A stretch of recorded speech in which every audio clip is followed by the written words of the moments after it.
Yeah. Yeah. Can you believe they told me that I would never make it? Now we smiling in their faces, smiling in their faces. Pat Bev, that's what's wrong with media. Like, man, ain't anybody trying to hear that clown shit. I ain't no motherfucking Derrick Fisher, man. He played terrible. First time, all defense 9 times, 7 times first team all defense. He'll be a Hall of Famer. Pat Bev and I were similar type role players. They don't talk about us when we go. They're going to talk about CP3 when he's done. And I just think the disrespect we saw earlier today on the ESPN shows need to be checked because he was way out of pocket. All he needed was the red clown nose because he was out there talking like a clown today. And I just think, to me, again, the CP is a legend in this game. You know, again, we were role players in this game, so have some respect for guys. He did play terrible. He'd be the first one to tell you, but the shots that Bev took today were just out of pocket. I know no one else is going to tell him that, so I'm going to tell him that. This ain't that. This ain't that. Patrick Beverley is back, man. Ladies and gentlemen, this man right here is a clown, bro. This dude is hilarious. I don't mean clown like he a clown, but I'm saying the dude is funny. Like, if y'all haven't seen this clip, I'm going to run it. But the reason that Patrick Beverley is so vocal about Matt Barnes is because Matt Barnes has definitely came to the rescue of a lot of the players that Patrick Beverley kind of criticized over the years. I don't know if you guys remember on ESPN, but you know, he kind of went at Chris Paul. And Matt Barnes kind of said something like, bro, what are you doing? Like, why you talking about Chris Paul like that? Like, you know what I mean? Stay out of that, da-da-da. And then, of course, with this D-Wade situation, you know, Matt Barnes chimed in. So I think Patrick Beverley just has some, you know, built up smoke, you know what I mean, to try to get off his chest. So what I'm going to do, I'm going to run the clip real quick of what Matt Barnes said about Patrick Beverley. And then we're going to get into the clip of Patrick Beverley. In the NBA, go to sleep early the night before playing the Phoenix Suns? Hell no. No. You mean as a team, or would you talk about Chris Paul individually? Chris Paul individually. Okay. No. I'm going to Steak 44 over there in Phoenix. I'm going to have me a nice little wine, probably sweat it out, and but the pregame shoot around and get ready for Chris Paul. Steph Curry, I'm going to bed at 8 o'clock. Mom, don't call me. My girl, don't call me. I'm locked in right now. Man, ain't nobody worried about Chris Paul when he play Phoenix Suns. Nobody in the NBA. Well, what did I just say, though? And I'm just letting you know how NBA players feel and think. I believe you, but what I'm saying He's is... finessed the game to a point where he gets all the petty calls, all the swipe throughs at the end. I mean, this guy is out, man. We gonna be honest? We want to be really honest? Yes. He should have fouled out. He should have fouled out. The last game, too. You see the replay against Brunson, hit him on the shoulder, hit him in the mouth, ref don't call anything.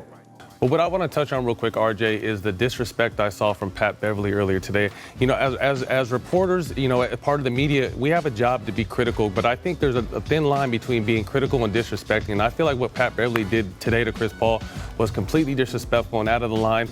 And Pat Beverley's talking like he's that guy. You're not that guy. Plain and simple. Chris Paul played terrible this year, and his numbers are still better than your career numbers have ever been. So I just think you have to understand, Chris is a 12-time All-Star. He played terrible.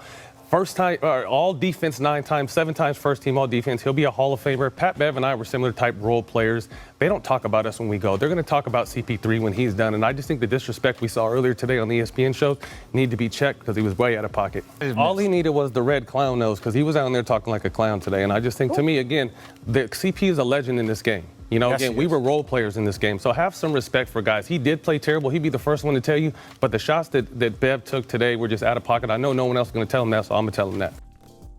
All right, so you hear it there. Let's get into the biggest thing I wanted to cover today.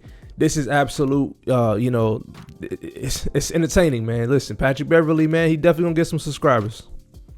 I've never mentioned you, never spoke nothing about you, never said anything in anything I had to deal with media regarding you. Anytime I make a opinionated opinion, you feel like you need to come in and have a rebuttal attacking me, not what I've said based off facts and stats. So I'm gonna take a page out of D-Wade book on this one. Matt Barnes, you weren't better at me in basketball than nothing. Nothing. Zero. Nothing. Points per game. And you played 300 more games than me, right? You played 14 seasons, I played 12. Nothing. Points per game, assists per game, steals per game. Games started in the NBA playoffs, career earnings, like nothing. Like you wasn't better than me at anything. Defensive awards, you don't like.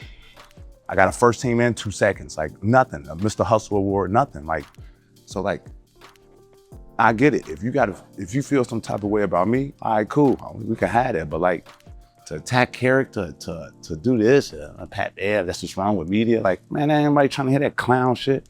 And I ain't no motherfucking Derrick Fisher, man. This ain't that. Like, this ain't that. Like, you got good people. We know the same people. Ask Jack about me. Ask Trevor Reza about me, man. Like, this ain't that. Like, this ain't that. Like, if you want to debate with facts, we can debate with facts. All that attacking people's character, man, I don't do none of that. I'm opinionated and I back my opinions up with hard facts. You like it, you like it. You don't, you don't. Okay. Fuck out of here, man. Anyways, subscribe to the show, man. Subscribe to the Pat Bev show, man. Subscribe to the show, man. This dude funny. You know what? You're right, though. You're right. I have to. It's one thing Matt Barnes is better than me in. Texture of hair and good motherfucking teeth. Oh, That's the God. only thing you motherfucker better than me in. Straight up.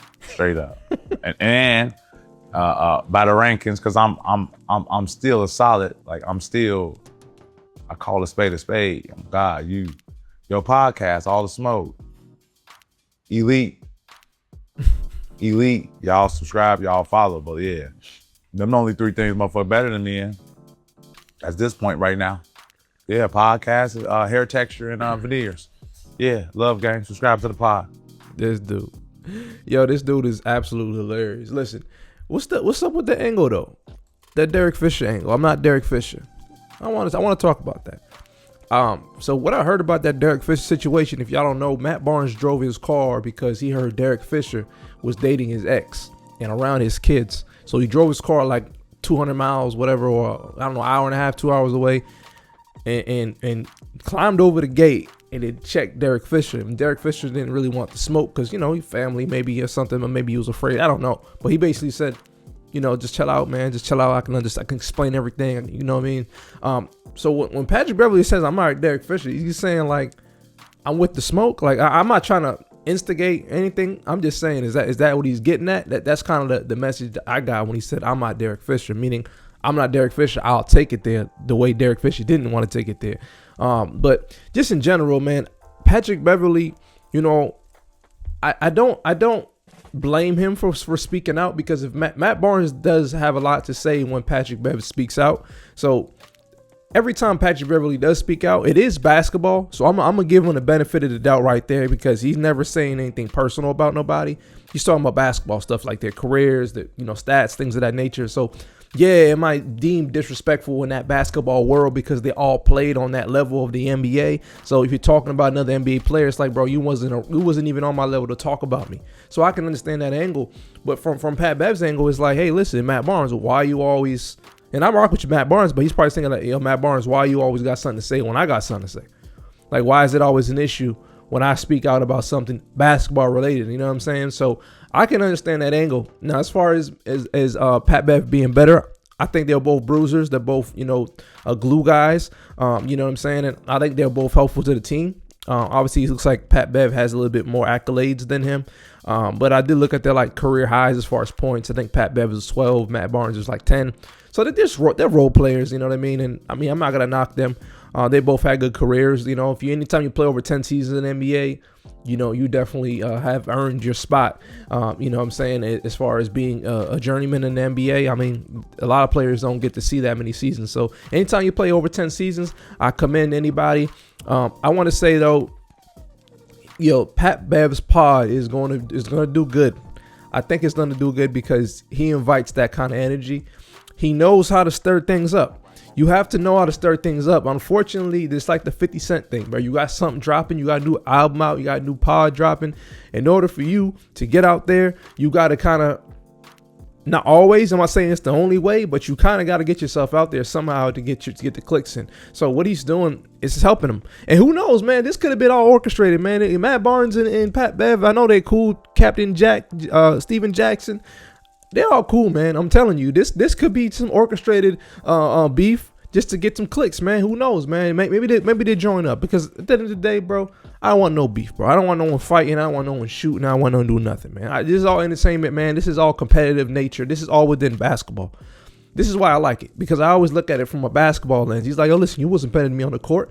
I'm talking about on the court. You know what I'm saying? He's not talking about his family. He didn't go low. He didn't say, oh, Matt Barnes, that's why Derrick Fisher was with your girl. Like, he could have went left. He didn't even go all the way left.